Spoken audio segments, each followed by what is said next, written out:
आप सभी को नमस्कार। हम लोग सेकंड पेपर में थर्ड यूनिट को डिस्कस करेंगे। ठीक है।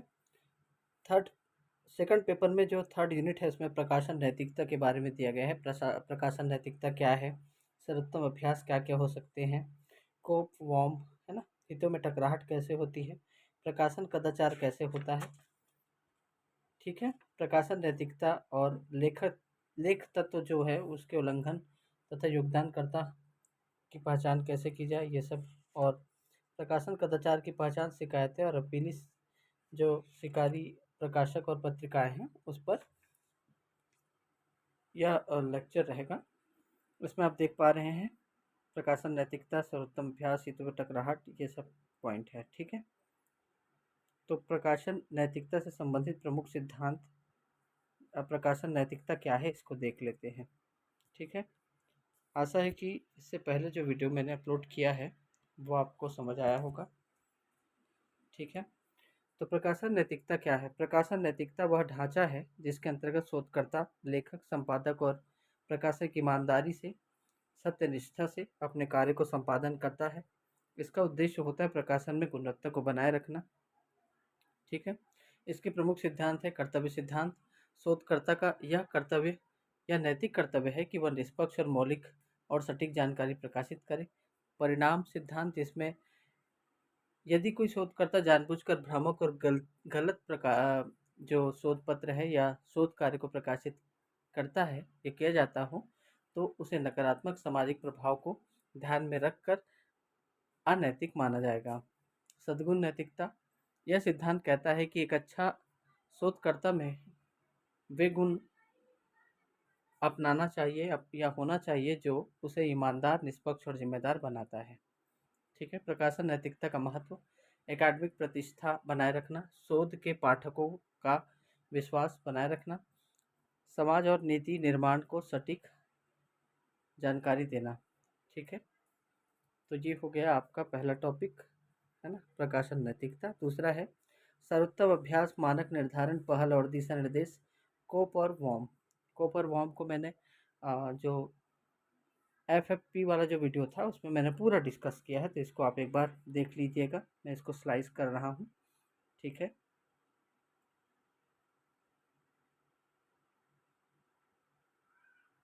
कोप का फुल फॉर्म है कमिटी ऑन पब्लिकेशन एथिक्स। ठीक है।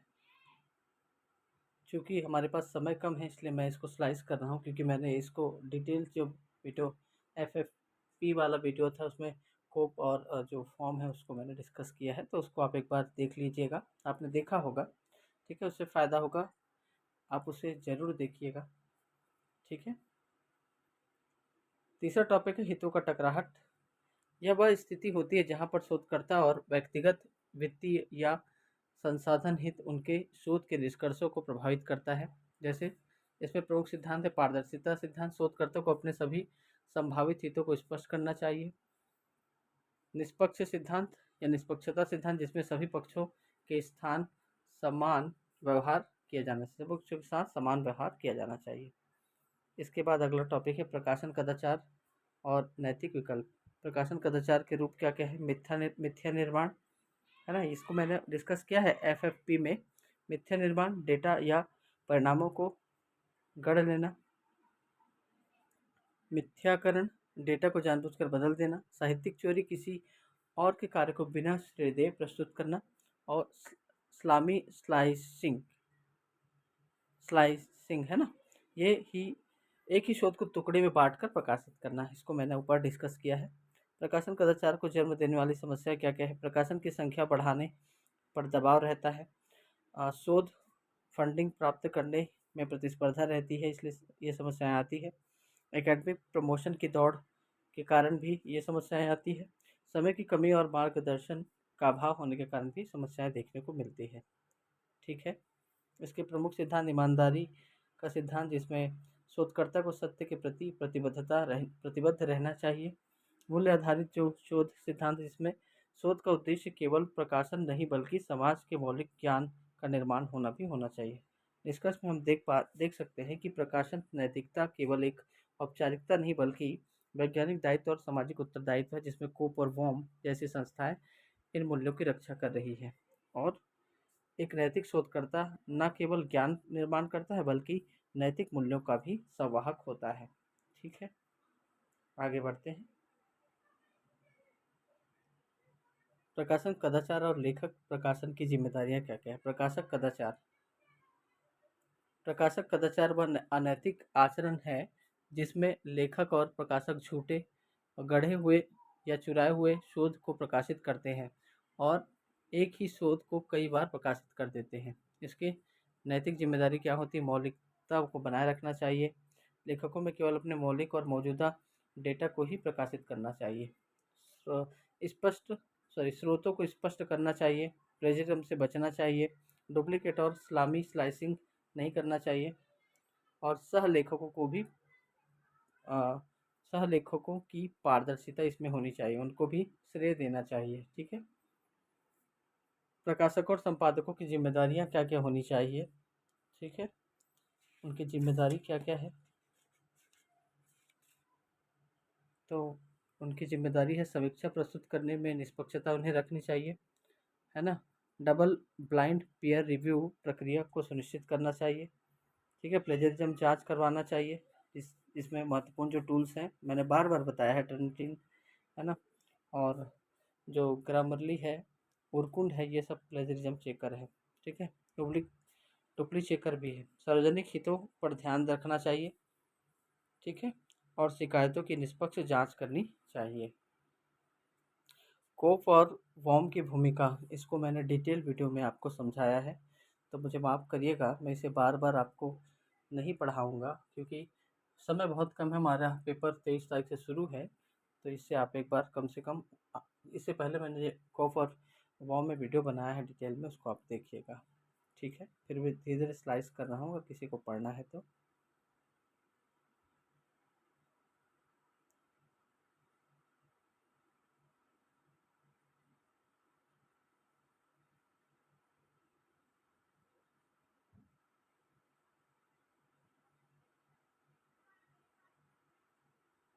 ठीक है, तो ये यूनिट लगभग समाप्त होता है ना। और इसके जो महत्वपूर्ण जो प्रश्न है उसको हम देख लेते हैं। ऑब्जेक्टिव प्रश्न को देख लेते हैं। प्रकाशन नैतिकता का मुख्य उद्देश्य क्या है। क्या होना चाहिए मुख्य उद्देश्य। शोध पत्र प्रकाशन में ईमानदारी और पारदर्शिता बनाए रखना। कोप का पूरा नाम क्या है ना।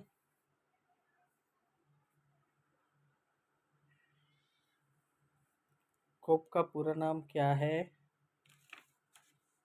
तो आपको मैंने क्या बताया था।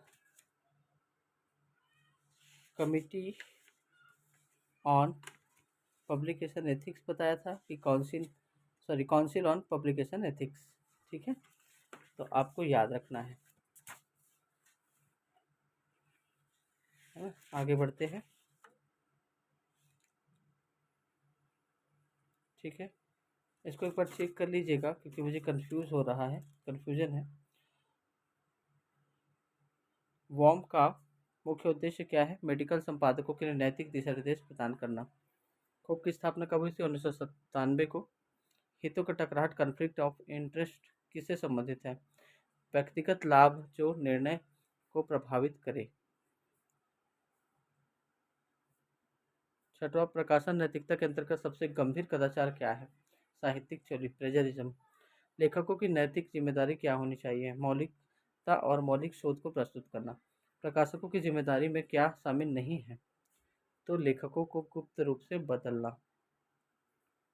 समीक्षा प्रक्रिया में पक्षपात से बचने के लिए कौन सी प्रणाली उपयोगी है, तो डबल ब्लाइंड पीयर रिव्यूड। ठीक है, वॉर्म का पूरा नाम क्या है। World association of medical editors. ठीक है, कोप और वॉर्म जैसे संगठनों का मुख्य रूप से किस पर कार्य करते हैं। प्रकाशन नैतिकता और दिशा निर्देश पर कार्य करते हैं। ठीक है, हितों के टकराहट को कैसे रोका जा सकता है। सभी संभावित हितों को पारदर्शी घोषणा से। कोप गाइडलाइन के अनुसार संपादन को कौन सा कार्य करना चाहिए जब कदाचार की सूचना मिले। मामलों की निष्पक्ष जांच करनी चाहिए। डुप्लीकेट प्रकाशन क्या है। जब वही लेख को एक से अधिक स्थानों पर प्रकाशित किया जाए तो डुप्लीकेट प्रकाशन है। प्रकाशन नैतिकता का पालन नहीं करने से क्या प्रभाव पड़ता है। शोध की विश्वसनीयता नकारात्मक शोध की विश्वसनीयता पे हमें नकारात्मक प्रभाव पड़ता है। ठीक है, तो ये आपका थर्ड यूनिट यहीं पर समाप्त होता है। आशा है कि यह वीडियो आपको पसंद आया होगा, क्योंकि मैंने इसमें जो टर्म्स को पहले समझा लिया है, या इससे पहले मैंने जो इम्पोर्टेंट टर्म्स में वीडियो बनाया था कोपर वॉर्म तथा FPP में, तो उसमें इसमें इसका डिटेल डिस्कशन है, तो इसको आप देखिएगा। और यह वीडियो को यहीं पर समाप्त करते हैं। आशा है कि यह वीडियो आपके लिए फ़ायदेमंद होगा। ठीक है, बहुत बहुत धन्यवाद वीडियो को देखने के लिए। अगर मेरा वीडियो आपको पसंद आता है तो इस वीडियो को लाइक करिए, शेयर करिए और कमेंट करिए। ठीक है, और मेरे चैनल को सब्सक्राइब करिए ताकि मुझे मोटिवेशन मिलता रहे। ठीक है, बहुत बहुत धन्यवाद। जय हिंद, जय भारत, जय छत्तीसगढ़।